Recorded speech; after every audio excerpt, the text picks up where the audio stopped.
Bienvenue une fois de plus sur notre chaîne d'information en temps réel Africa News.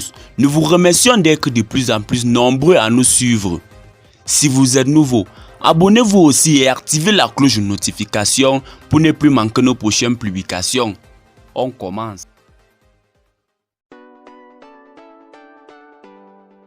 Mali, les 49 mercenaires ivoiriens jugés le 22 juillet vendredi passé, ce qu'ils risquent.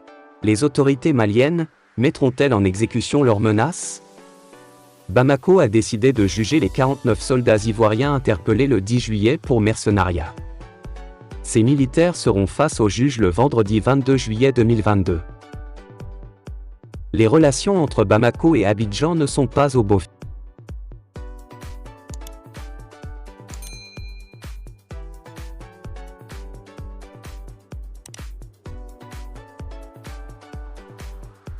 fixe. Pour cause. Le dimanche 10 juillet 2022, 49 militaires ivoiriens ont été interpellés au Mali.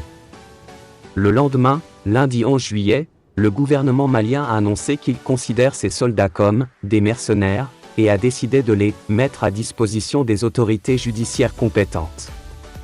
Et de préciser que, il a été établi que les 49 militaires ivoiriens se trouvaient illégalement sur le territoire national du Mali, en possession d'armes et de munitions de guerre, sans ordre de mission ni autorisation. Des accusations qui ont aussitôt fait réagir la Côte d'Ivoire et l'Allemagne. Les autorités ivoiriennes ont soutenu que ces soldats font partie de la force de soutien à la mission multidimensionnelle intégrée des Nations Unies pour la stabilisation au Mali, MINUSMA, dans le cadre du National Support Element, NSE. Abidjan a également demandé la « libération sans délai » de ces soldats. Que risquent-ils? À en croire les reproches faits jusque-là aux autorités ivoiriennes, les soldats sur le sol malien sont considérés comme des « mercenaires ». Ce serait aussi pour ce même motif qu'ils devraient être jugés. Et dans ce cas, les soldats ivoiriens risquent gros. Selon la Convention de l'Union africaine, U.A, sur l'élimination du mercenariat en Afrique, en son article 7, tout État contractant s'engage à punir de la peine la plus sévère prévue dans sa législation, la peine applicable pouvant aller jusqu'à la peine capitale. Faut-il craindre pour les soldats ivoiriens? D'après Léon Seka, doctorant en sciences politiques à l'université Félix Houphouët-Boigny d'Abidjan Cocody, il y a lieu de s'inquiéter. La peine capitale au Mali, c'est la peine de mort. Si les militaires ivoiriens sont reconnus coupables de mercenariat, ce serait grave.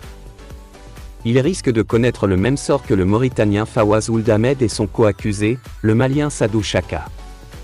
Reconnus coupables des attentats de l'hôtel Radisson Blu et du restaurant La Terrasse à Bamako, ils ont été condamnés à la peine de mort fin octobre 2020, a-t-il analysé pour cette info.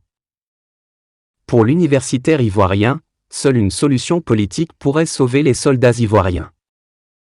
Le salut des militaires ivoiriens réside en une action politique, a-t-il affirmé. Pour l'heure, il est difficile de dire qu'une solution politique sera trouvée, car l'on assiste depuis un certain temps à des passes d'armes entre la Côte d'Ivoire et Mali.